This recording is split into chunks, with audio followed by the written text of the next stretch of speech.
Media reporting में और कई जगह इस बात को बार बार हाईलाइट किया जाता है कि बिहार में आंदोलन हो रहा है। एक्चुअली एक डिजाइन है। किसान आंदोलन के दौरान भी आपने देखा होगा कि नहीं नहीं कुछ मुट्ठी भर किसान हैं वो हरियाणा और पंजाब के। अगर मुट्ठी भर थे तो वापस क्यों लिया? और अगर सिर्फ बिहार का मसला है तो नागपुर से लोग जो है पैदल क्यों आ रहे हैं दिल्ली की तरफ? तेलंगाना में घटना हुई, झारखंड में हुआ, राजस्थान में हुआ। तो ये एक देशव्यापी सवाल है। ऐसा नहीं है कि किसी एक राज्य से ही लोग सेना में भर्ती होते हैं, हर राज्य से होते हैं। बिहार का जहां तक मसला है, मैंने आपको कहा कि राष्ट्रीय बेरोजगारी दर से बिहार की बेरोजगारी दर दुगनी है और वहां पे काम के लिए विस्थापन करना, दूसरे राज्यों में काम करना, ये दशकों से ये समस्या चली आ रही है।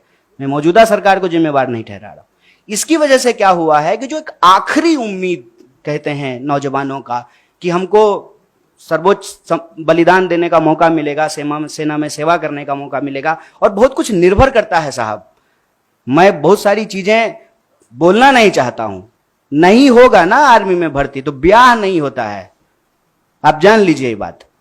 और 4 साल में रिटायर होकर के आ जाएगा तो कौन ब्याह करेगा जी? ये बहुत बुनियादी सवाल है, समझिए इस बात को। एक लड़का सिर्फ नहीं जाता है आर्मी का नौकरी करने के लिए, पूरा का पूरा परिवार, पूरा का पूरा गांव उससे सम्मानित होता है। अगर ऐसा नहीं होता तो क्यों शहीदों का जो है गेट बनाया जाता है? ये हमारा एक व्यक्तिगत पेन है साहब, इसीलिए हम लोगों को दुख हो रहा है। और ऐसा नहीं है कि हम इस सवाल पे निकले हैं। अभी रेल मंत्री अपील कर रहे हैं। ये रेल मंत्री तब कहां थे जब रेलवे की भर्ती में गड़बड़ी आई थी? याद कीजिए, तब भी बवाल हुआ था। तब रेल मंत्री आकर के बोले, फिर उस योजना को वापस लिए। तो बेसिकली क्या है ना कि प्रधानमंत्री जी खुद को समझते हैं डॉक्टर डैंग और हम लोगों को समझते हैं पिंजरे में बंद चूहा।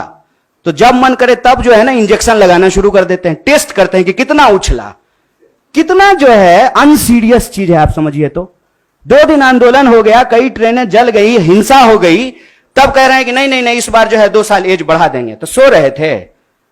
कहता तो है कि जगते रहते हैं आप, सोते ही नहीं है।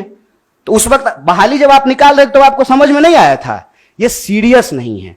दूसरा बात है कि झूठ बोलते हैं और सब मंत्री लोग को लगा देंगे कि तुम जरा प्रोडक्ट बेच करके आओ तो ले लो, खरीद लो, बेच लो, फायदे। फिर अरे क्या मानसिकता है ये? आप देश चला रहे हैं ना, देश की वस्तु स्थिति बताइए।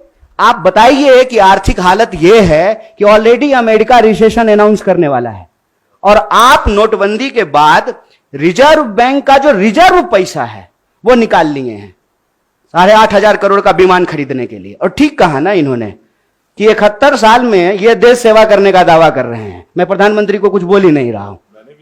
हाँ न, मैं तो ले सकता हूं, मैं डरता थोड़ी हूं।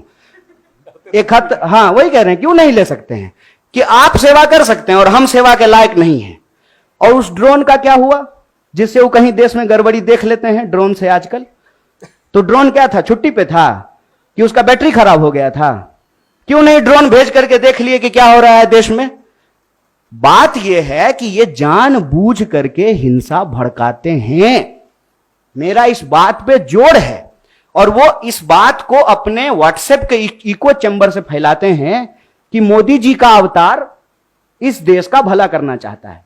और ये जो बिका हुआ विपक्ष है वो चाहता ही नहीं है कि इस देश का भला हो।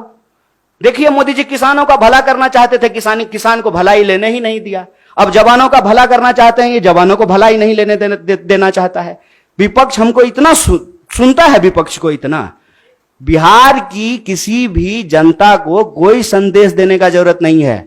बिहार ऐसा जगह है, सुन लीजिए साहब, मोहनदास करमचंद आए थे, हमने गांधी बना करके भेजा वहां से उनको। सिद्धार्थ आए थे, हमने बुद्ध बना करके भेजा उनको। हमारा काम नहीं है हिंसा करना।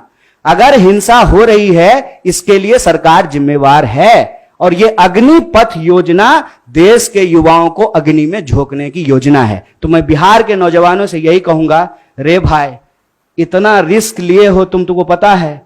और आपको एक बात और मैं बताऊं, आप लोग इसको नोट कीजिएगा। जो लोग आर्मी का तैयारी करता है ना, वो डर से जुलूस प्रदर्शन में नहीं जाता है कि पुलिस केस हो जाएगा तो हमेशा के लिए नौकरी नहीं ले पाएंगे। तो ये वो नौजवान हैं जिनको ऑलरेडी ये लग चुका है कि हमको नौकरी ये सरकार अब नहीं देगी, अब बहुत कुछ हो गया।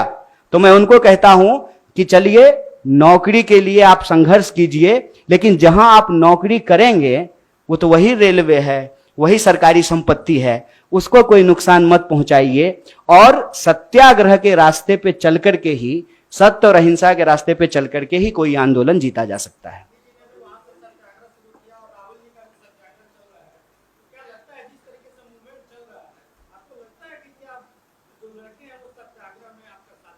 देखिए, हम ज्योतिषी तो नहीं हैं, और ये किसी को नहीं लग रहा था कि किसान आंदोलन के बाद जो है कृषि बिल वापस होगा। एक बात बस हम जानते हैं, लगता नहीं है, बिन लड़े कुछ भी नहीं मिलता यहाँ, ये जानकर लड़ना पड़ता है न्याय और हक के लिए। और नौजवानों की इस लड़ाई में भारतीय राष्ट्रीय कांग्रेस पूरी तरह से उनके साथ है।